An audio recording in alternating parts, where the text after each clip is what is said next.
رب العالمین والصلاة والسلام علی حبیبہ محمد وآلہ وصحبہ اجمعین۔ اعوذ باللہ من الشیطان الرجیم، بسم اللہ الرحمن الرحیم۔ فاصبر علی ما یقولون وسبح بحمد ربک قبل طلوع الشمس وقبل غروبها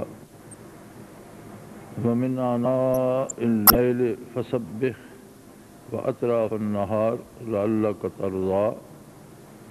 ولا تمدن عينيك إلى ما متعنا به أزواجا منهم زهرة الحياة الدنيا لنفتنهم فيه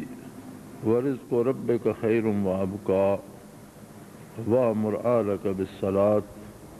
واصطبر عليها لا نسألك رزقا نحن نرزقك والعاقبة للتقوى۔ اللہم سبحانک لا علم لنا الا ما علمتنا انک انت العلیم الحکیم۔ مولایا صلی وسلم دائما ابدا علی حبیبک من زانت بہ الاسر۔ سورہ طٰہٰ کی یہ آیت مبارکہ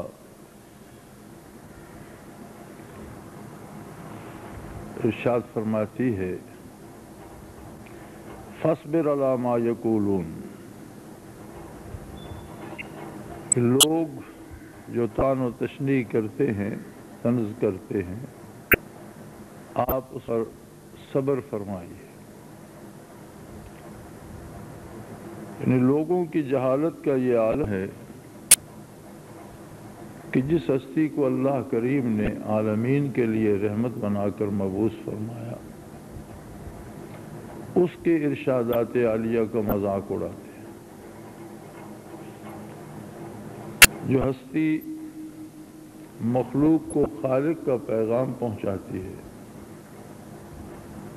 جس ہستی نے وہ راز آشکارا کیے جنہیں دنیا کا کوئی فرد نہیں جانتا تھا، جس ہستی نے کسی استاد یا کسی دنیاوی مدرسے کا منہ نہ دیکھا، لیکن پوری انسانیت کے لیے زندگی کے ہر شعبے میں ایسے قوانین و ضوابط ارشاد فرما دیے جو اس وقت سے لے کر قیامت تک دنیا کے ہر ملک اور ہر قوم کے لیے ہر وقت قابل عمل ہے۔ دنیا میں بڑے معروف انسان ہوئے ہیں، کسی کی سائنس میں شہرت ہے، کسی کی قانون دانی میں، کسی کی علم نجوم میں، کسی کی علم ہندسہ میں، کوئی طب میں معروف ہے تو کوئی سائنسی ایجادات میں۔ لیکن جتنے معروف لوگ ہوئے ہیں جن کی زمانہ قدر کرتا ہے، ان میں دو باتیں قدر مشترک ہیں۔ ایک تو یہ ہے کہ زندگی کے کسی ایک شعبے میں انہوں نے بات کی ہے۔ اگر کسی نے طب میں ریسرچ کی ہے تو وہ سیاسیات کو نہیں سمجھتا، اور کسی نے سائنس میں اگر ترقی کی ہے اور تحقیق کی ہے تو بے شمار دوسرے امور ہیں جن کے بارے وہ جانتا بھی نہیں۔ دوسری بات سب میں قدر مشترک یہ ہے کہ جتنے مشاہیر نے طب کے تھے یا سائنس کے تھے یا کسی اور شعبے کے تھے، جتنے اصول بنائے، جتنے ضوابط وضع کیے، آنے والے وقت نے ان میں تبدیلیاں کی۔ سائنس کے اصول جو پہلوں نے بڑے مضبوط سمجھے تھے وہ جھٹلائے گئے۔ اسی طرح طب کے اصولوں میں تبدیلی ہوئی، سیاسیات وقت کے ساتھ ساتھ تبدیل ہوتی رہیں، قوموں کے بنائے ہوئے رسومات و رواجات وقت کے ساتھ ساتھ بدلتے رہے۔ یہ شان صرف آقا نامدار حضرت محمد الرسول اللہ صلی اللہ علیہ وآلہ وسلم کا ہے کہ آپ نے جو ضابطہ وضع فرما دیا وہ ساری دنیا کے لیے اور قیامت تک کے لیے، اس میں کوئی تبدیلی ممکن نہیں ہے۔ کوئی اس سے تبدیلی اس لیے ہوتی ہے کہ پہلے والی بات سے بہتر بات جب لوگوں کو ملتی ہے تو پہلی کو چھوڑ کر دوسری اختیار کرتے ہیں۔ مغرب میں اب ڈارون کی تھیوری صدیوں سے چلی آ رہی ہے، لیکن آج کی سائنس نے یہ ثابت کیا ہے کہ جس زمانے کی بات ڈارون کرتا ہے اس زمانے میں روشنی کی رفتار یہ نہیں تھی جو ڈارون کے زمانے میں تھی۔ لہذا ایک اصول سے اس کی ساری تھیوری باطل ہو جاتی ہے کہ یہ آج کی روشنی کی رفتار کے حساب سے بات کر رہا ہے، لیکن جس زمانے کی بات کر رہا ہے اس میں روشنی کی رفتار یہ نہ تھی۔ تو خود سائنسدانوں نے جو اس کے بڑے معتقد اور ماننے والے تھے اس کی ساری تحقیق کو غلط ثابت کر دیا کہ اسے دھوکہ لگا اور اس نے جو کچھ کہا وہ غلط ہے۔ بڑے بڑے دانشور، بڑے بڑے محقق اور بڑے بڑے عالم روئے زمین پر پیدا ہوئے، انسانی بہتری اور نسل انسانی کی بہتری اگر کہیں بھی نظر آتی ہے تو انہی اصولوں میں نظر آتی ہے جو چمنستان محمد الرسول اللہ صلی اللہ علیہ وسلم سے خوشہ چینی کی گئی۔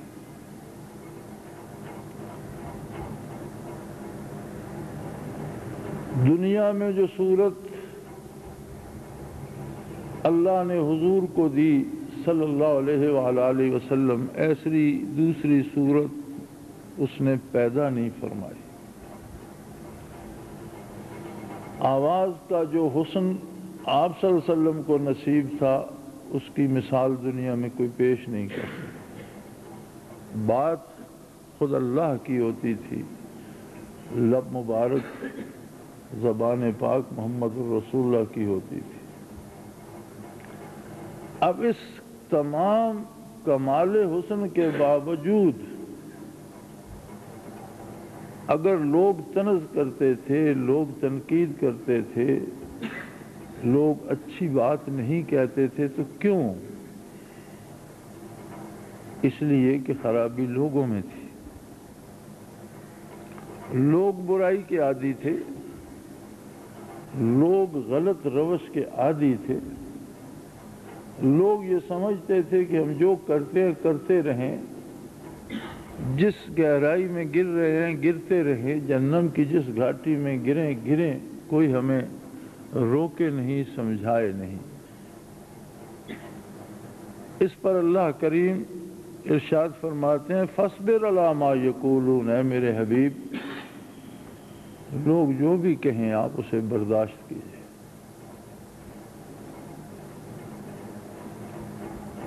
وہ قادر ہے، وہ چاہتا تو لوگوں کی زبانیں گم کر دیتا، وہ چاہتا تو لوگوں کو صفحہ ہستی سے مٹا دیتا، وہ چاہتا تو جو ارادہ کرتا خلاف بات کرنے کا اس کی زبان شل ہو جاتی، لیکن اس نے ایسا نہیں کیا، اس لیے کہ جو کچھ کوئی کرتا ہے اس کے محاسبے کے لیے اس نے ایک وقت مقرر کر دیا۔ نیکی کی تبلیغ کرنے والے احباب یہ جان لیں کہ معاشرے میں جو برے لوگ ہوں گے یا جو برائی کو پسند کرتے ہوں گے وہ طنز بھی کریں گے، تنقید بھی کریں گے۔ یہ توقع نہ رکھیں کہ ساری مخلوق ہمیں بھلا ہی کہے گی، ساری مخلوق ہمیں اچھا ہی کہے گی، چونکہ ساری مخلوق نے آقا نامدار صلی اللہ علیہ وآلہ وسلم کی عظمت کو قبول نہیں کیا۔ جو امام الانبیاء ہیں اور ساری خدائیوں کے لیے جہاں تک کائناتیں ہیں سب کے لیے اللہ کی رحمت ہے، تو اس کا جواب یہ ہے کہ نیکی چھوڑ نہ دی جائے، اگر برے یا بدکار لوگ برائی سے باز نہیں آتے تو نیک آدمی نیکی سے باز کیوں آئے؟ نیکی کرتا رہے اور ان کی طرف سے جو دکھ پہنچتا ہے اس پر صبر کرے، اور صبر ایسے نصیب ہوگا، یہ ہمت کے لوگوں کے طعنے برداشت کیے جائیں، یہ قوت کے لوگوں کی باتیں برداشت کی جائیں، اور محض اللہ کے لیے، اللہ کی رضا کے لیے اپنا کام جاری رکھا جائے، تو فرمایا اس کے لیے ضروری ہے کہ سبح بحمد ربک قبل طلوع الشمس و قبل غروبها، سورج کے طلوع و غروب سے پہلے اللہ کی تسبیح و تحمید کیجئے۔ فجر جو سورج طلوع ہونے سے پہلے ادا کی جاتی ہے، عصر جو سورج غروب ہونے سے پہلے ادا کی جاتی ہے، اسی حکم کی تعمیل ہے۔ فرمایا وَمِنْ آنَاءِ اللَّيْلِ، اور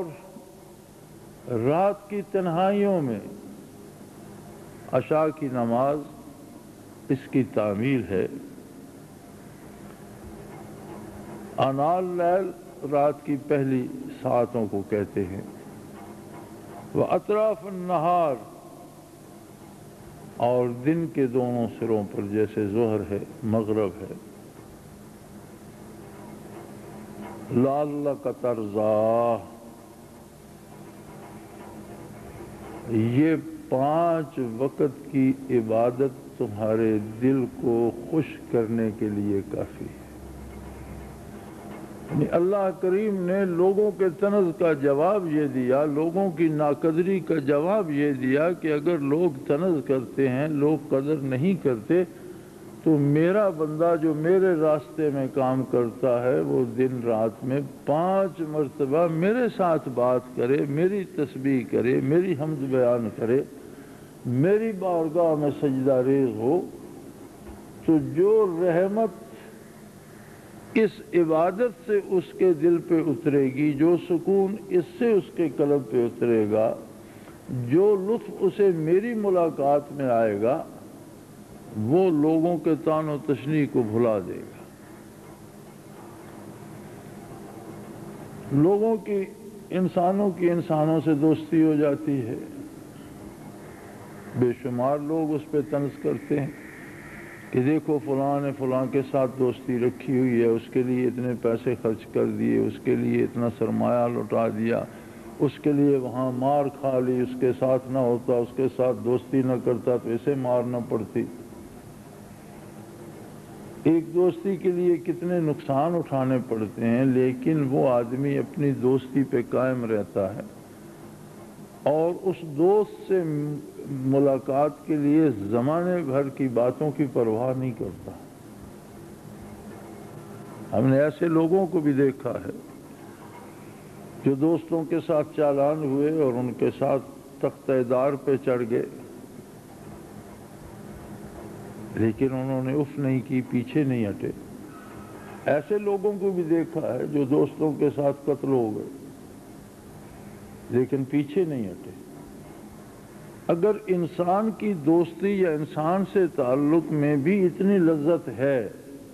کہ آدمی اس کے لیے جان بھی دے سکتا ہے، تو پھر کسی کو اللہ کی دوستی اور اللہ کی بارگاہ کی حضوری نصیب ہو جائے تو اس کے لیے وہ کیا نہیں کر سکتا۔ ساری دنیا اس پہ طنز کرتی رہے، لیکن جب وہ ایک دفعہ بھی زمین پہ سر رکھ کے سبحان ربی الاعلیٰ کہے گا تو اس ایک تسبیح کی قیمت بھی ادا نہیں ہو سکتی۔ لہذا فرمایا کہ نیکی پر قائم رہنے کے لیے اللہ کی عبادت 5 وقت ضروری ہے،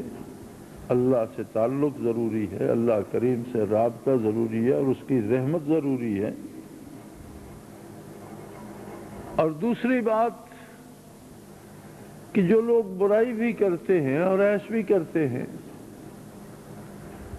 کافر بھی ہیں، اللہ کی عظمت کے منکر بھی ہیں، نبی علیہ الصلوۃ والسلام کی حقانیت کے منکر ہیں، کتاب اللہ کو حق نہیں مانتے اور حکومتیں بھی کر رہے ہیں، دولت مند بھی ہیں،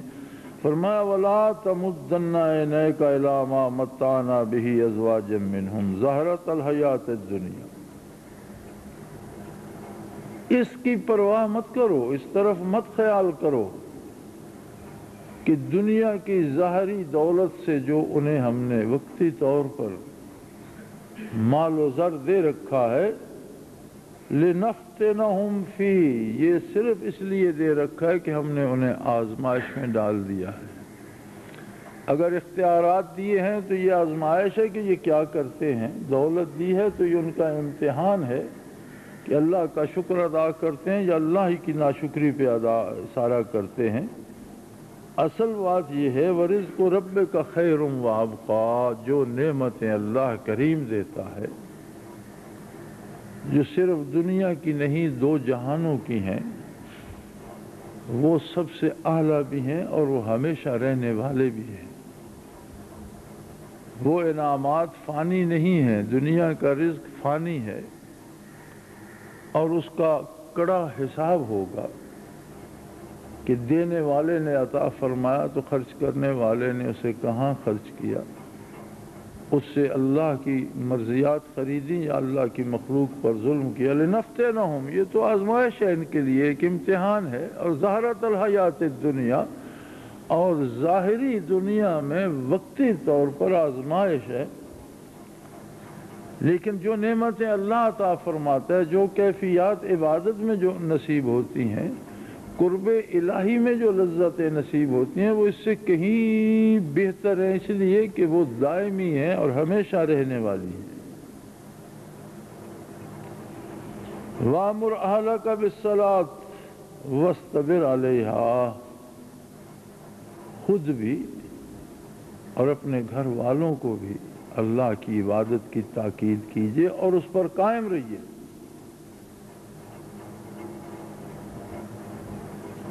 ایک آدمی بارش میں بھی نکلتا ہے اور چھاتا بھی نہیں لیتا، اور پھر اسے شکایت ہے کہ میں بھیگ رہا ہوں،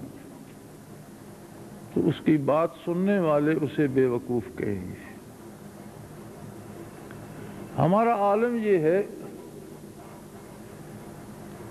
کہ ذرا سی طبیعت پہ گرانی آئے تو سب سے پہلے جو چیز ہم سے چھوٹتی ہے وہ اللہ کا ذکر اور اللہ کی عبادت ہے۔ کیا ہوا؟ طبیعت ٹھیک نہیں ہے، اتنی خراب بھی نہیں کہ کام پر چلے گئے، دفتر چلے گئے، کھانا کھا لیا، باقی معمولات سارے کر لیے، لیکن عبادت چھوٹ گئی۔ حالانکہ اگر کھانا چھوٹ جائے، بندہ اتنا بیمار ہو کہ کھا نہ سکے، اتنا بیمار ہو کہ چل نہ سکے، تو بھی عبادت کے چھوڑنے کا تو کوئی جواز نہیں،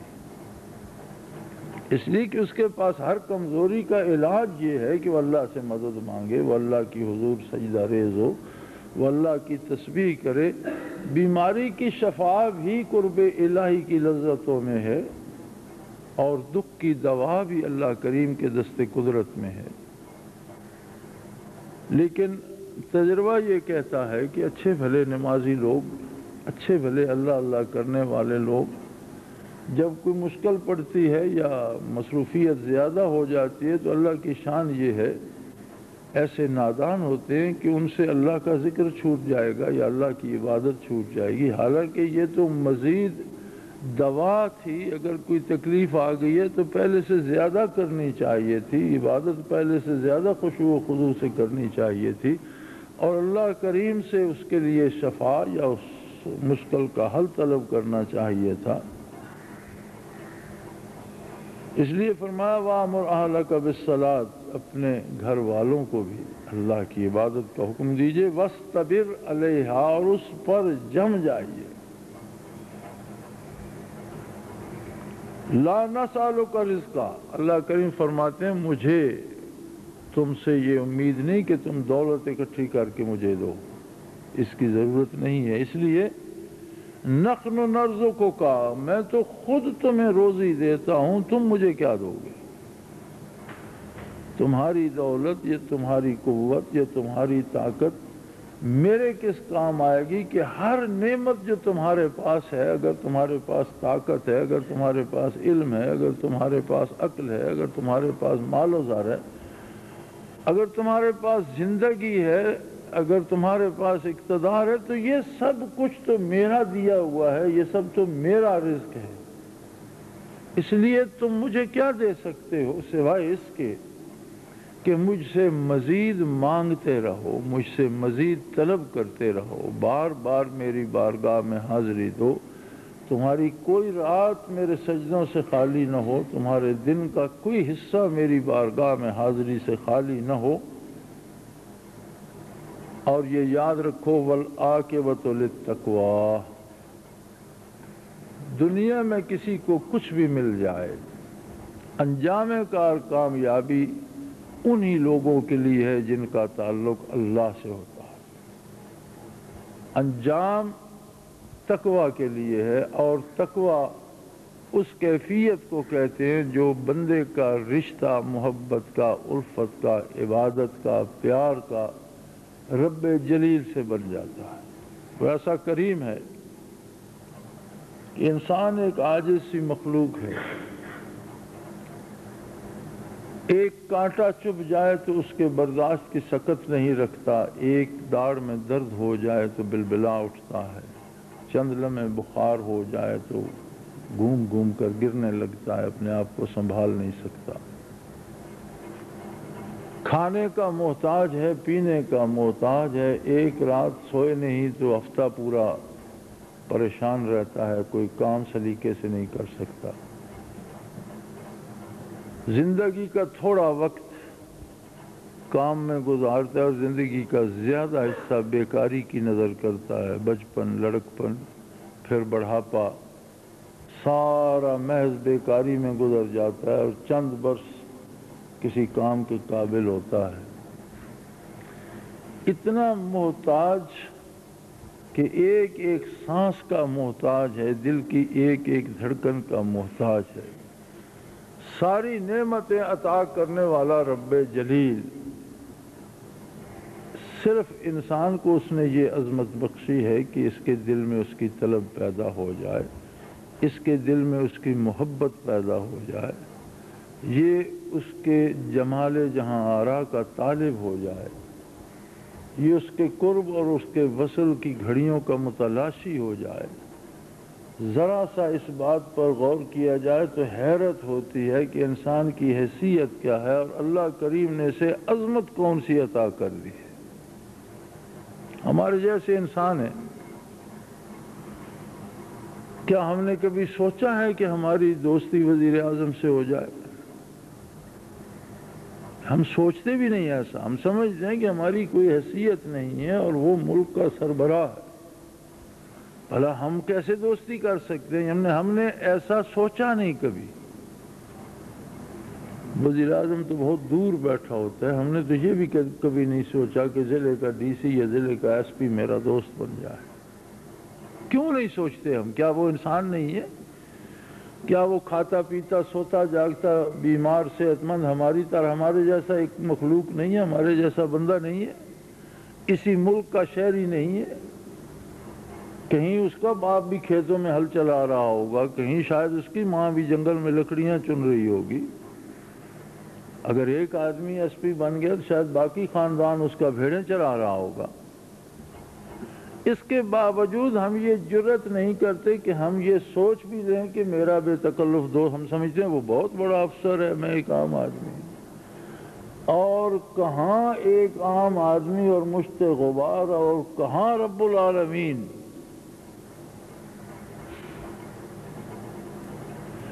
کہاں عظمت کردگار جو ساری کائنات کا واحد مالک، خالق اور رب ہے،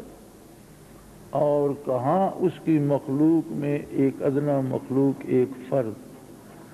پھر اگر اس فرد کو وہ حکم دیتا ہے کہ ہر لوگ تان دیکھ کرتے ہیں تو میرے پاس آ جاؤ، میری بارگاہ میں آؤ، میری تسبیح کرو، میرے سامنے سر بسجود ہو جاؤ، میں تمہاری بات سنوں گا، تمہاری بات کا جواب دوں، تم میرے ساتھ باتیں کرو، ان لوگوں کو چھوڑ دو، ان کو نظر انداز کر دو، طنز کرتے ہیں، تم میرے ساتھ باتیں کرو، اور جب مخلوق میں جاؤ تو میری باتیں کرو،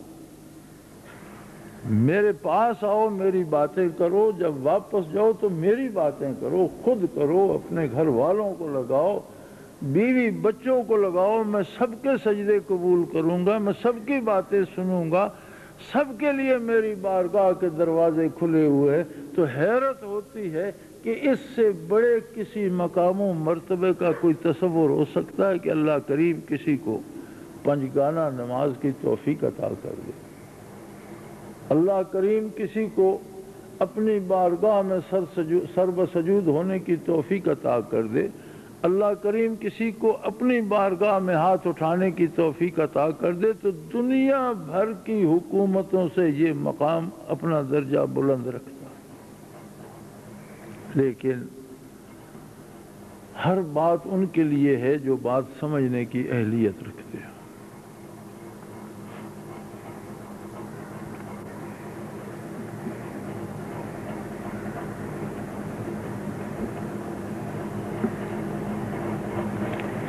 اللہ کریم نے بطفیل محمد الرسول اللہ صلی اللہ علیہ وآلہ وسلم ایک عجیب ایسی نعمت تقسیم فرمائی کہ ہر مسلمان، وہ ان پڑھ ہے یا پڑھا لکھا ہے، وہ خوبصورت ہے یا کوجا ہے، بدصورت ہے، وہ گورا ہے یا کالا ہے،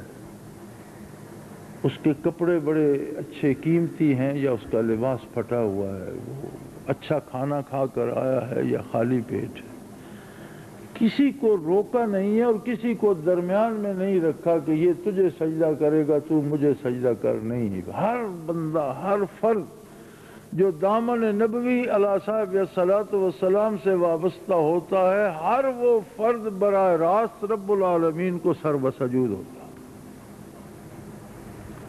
ہر وہ بندہ جو دامان نبوی کو تھامتا ہے وہ اپنی گزارشات رب العالمین کے روبرو پیش کرتا ہے، ہر وہ بندہ جس کی گھر میں بھی کوئی نہ سنتا ہو رہا وہ اس کی بھی سنتا ہے، وہ بندہ جسے گلی محلے میں کوئی اہمیت دینے کو تیار نہ ہو وہ اسے بھی فرماتا ہے کہ یہ میرا بندہ ہے، میری بارگاہ میں حاضر ہو سکتا ہے، میرے ساتھ بات کر سکتا ہے، اور اس کے باوجود ہم بندوں کے دروازے پہ سجدے کرتے ہیں اور ہمارے سجدوں سے اگر خالی رہتا ہے تو اللہ کی بارگاہ ہے۔ کس قدر بدنصیبی ہے، کس قدر کم علمی ہے اور کس قدر ناقدری ہے کہ اگر یہی سوال ہو گیا کہ میں نے تو اپنی ساری مخلوق میں جس ہستی کو سب سے بہتر بنایا تھا، جس کا کوئی ثانی پیدا نہیں فرمایا، جس کی عظمت یہ ہے کہ تمام جہانوں کے لیے رحمت مجسم ہے، میں نے تو اسے تمہاری طرف مبعوث فرمایا اور اپنا قاصد بنا کر بھیجا، تم نے میرے محبوب کی، میرے حبیب صلی اللہ علیہ وسلم کی، میرے رسول کی کیا قدر کی، ان کی بات سنی، ان کے ارشادات پر عمل کرنے کی کوشش کی؟ بتائیے ہمارے پاس اس کا کوئی جواب ہے کہ اگر ہم پنجگانہ نماز بھی ادا نہیں کر پاتے، رزق میں بھی حلال حرام کی تمیز نہیں کرتے، سچ جھوٹ کی پرواہ بھی نہیں کرتے، ہماری زندگی اگر شیطانی وساوس کی نظر ہو جاتی ہے اور ہم اتباع پیغمبر صلی اللہ علیہ وسلم سے محروم رہتے ہیں، تو باقی گناہوں کو چھوڑ دیجئے، صرف اس نافرمانی کا کوئی جواب ہمارے پاس ہے کہ ہم نے اس لیے نہیں عمل کیا تھا؟ اور پھر یاد رکھیے کہ دنیا میں ہر کام انسان پوری محنت اس لیے کرتا ہے کہ وہ سکون سے جی سکے، اطمینان سے مر سکے، یہ صرف اور صرف اطاعت الہی اور اتباع رسالت سے ممکن ہے، اس کا کوئی دوسرا طریقہ نہیں۔ رزق معین ہے اور مقدر ہے، حضرت علی کرم اللہ وجہ الکریم کا ارشاد ہے کہ رزق آدمی کو اس طرح تلاش کرتا ہے جس طرح موت اسے تلاش کرتی ہے۔ فرمایا گیا الا وان النفس لن تموت حتى تستكمل رزقها، کوئی متنفس اس وقت تک نہیں مرتا جب اپنے مقدر کا ایک ایک دانہ کھا نہیں لیتا، پانی کے ایک ایک گھونٹ پی نہیں لیتا، اپنے حصے کی آکسیجن ایک ایک سانس وصول نہیں کر لیتا۔ کوئی بندہ دوسرے کا حصہ کھا نہیں سکتا، اپنا چھوڑ نہیں جاتا۔ اگر لوگ ایک ایک دن کا راشن چھوڑنے لگ جاتے تو شاید زمین پر راشن کے انبار لگے ہوتے، اور اگر ایک ایک دن کا فالتو کھا جاتے تو شاید پچھلی مخلوق کے لیے کچھ بچتا ہی نہیں۔ لیکن ہر آنے والا اسی زمین سے اپنا حصہ وصول کرتا ہے، اور اس قادر کے کارخانوں کو کوئی انتہا ہی نہیں ہے۔ اپنی زندگی میں ہم نے 3 نسلوں کو گزرتے دیکھا۔ انہی پہاڑوں سے ہم نے دیکھا کہ لوگ جنگل سے لکڑیاں کاٹ کر بیچ کر اپنا رزق پاتے ہیں۔ پھر انہی پہاڑوں میں دوسری نسل کو ہم نے دیکھا کہ انہوں نے پہاڑ کھود ڈالے اور اس میں سے کوئلہ نکل آیا، اور ایک عام آدمی کو بیٹھے بیٹھے کروڑ پتی بنتے ہم نے دیکھا۔ ہماری آنکھوں کے سامنے ایک بندہ مزدوری کرتا تھا، پھر اسے اللہ نے رزق دے دیا، کوئلہ نکل آیا، وہ کروڑ پتی ہو گیا۔ تیسرا انقلاب اسی علاقے میں ہم نے دیکھا کہ اسی کوئلے کے نیچے لوگوں کو نمک کی مائنیں مل گئی، نمک کی مائنیں الاٹ ہو گئیں، اور لوگ کروڑ پتی ہو گئے۔ اس میں عام آدمی تھے، کروڑوں انہوں نے کما لیے۔ وہی زمین، وہی پہاڑ آنے والوں کو شاید اس میں سے سونا دے دے گا، کسی کو اس میں سے شاید جواہرات دے دے گا۔ کس کے لیے، کہاں اس نے کیا رکھا ہوا ہے، وہ خود ہی بہتر جانتا ہے۔ کس کو کتنا رزق دینا ہے، یہ بھی اس کا اپنا نظام ہے۔ انسان کے ذمے ہے کہ اللہ نے اسے زندہ رہنے کا سلیقہ بتایا ہے۔ جس طرح عبادات فرض ہے، اسی طرح رزق حلال فرض ہے۔ رزق حلال کے لیے جائز وسائل اختیار کرنا، مزدوری کرنا، ملازمت کرنا، تجارت کرنا، زراعت کرنا، یہ معروف ذرائع ہیں۔ جو ذریعہ کوئی اختیار کر لے، اس کی مرضی کس کو کہاں سے کتنا رزق دے دیتا۔ تو یہ حصول رزق کے لیے جو ہم محنت کرتے ہیں، یہ بجائے خود اللہ کی اطاعت ہو کر اس کی عبادت بن جاتی ہے۔ نبی علیہ الصلوۃ والسلام نے فرمایا کہ مومن جو کچھ اپنے بیوی بچوں کو کھلاتا ہے وہ بھی صدقہ ہے۔ تو عرض کیا کہ یا رسول اللہ، نان نفقہ بیوی کا تو اس پر فرض ہے، اپنا فرض ادا کرتا ہے، تو یہ صدقہ کیسے ہو گیا؟ فرمایا تو فرض اللہ نے کیا ہے، اللہ کی اطاعت کرتا ہے تو صدقہ اللہ کی اطاعت ہی ہوتا ہے۔ جب ہم اللہ کے حکم کے مطابق اللہ کی رضا کے لیے کوئی چیز خرچ کرتے ہیں تو اسی کو صدقہ کہتے ہیں۔ تو بیوی بچوں کا نان نفقہ بھی اللہ نے فرض کیا ہے، اور مومن محنت مزدوری کر کے کما کے بیوی بچوں کو اس لیے کھلاتا ہے کہ اللہ نے اس پر فرض کیا ہے کہ انہیں کھلاؤ پلاؤ، تو اس کا تو یہ بھی صدقہ ہے۔ کسی روٹھے ہوئے بچے کو منانا مشکل ہے اور اللہ کو منانا آسان ہے۔ زندگی بھر کے گناہوں سے جو دل سے اٹھنے والی ایک آہ پہ من جاتا ہے اور سارے معاف کر دیتے اور فرماتا ہے آئندہ نہ کرنا۔ زندگی بھر کی نافرمانیاں، ایک توبہ یا ایک دفعہ بندہ واپس اس کے دروازے پہ آ جائے اور کہہ دے یا اللہ میں غلط تھا، تو وہ کہتا ہے ٹھیک ہے معاف کیا، اب آئندہ سیدھے ہو جائے۔ اب اس سے بڑا کرم بھی کوئی سوچا جا سکتا ہے؟ اور یہ پنجگانہ نماز جو ہمیں بوجھ لگتی ہے، یہ تو اس کا اتنا بڑا انعام ہے کہ ہر کس و ناکس اپنی کہانی خود مجھ سے کہے، لباس پاک کرے، وجود پاک کرے، ہاتھ منہ دھوئے، تازہ دم ہو،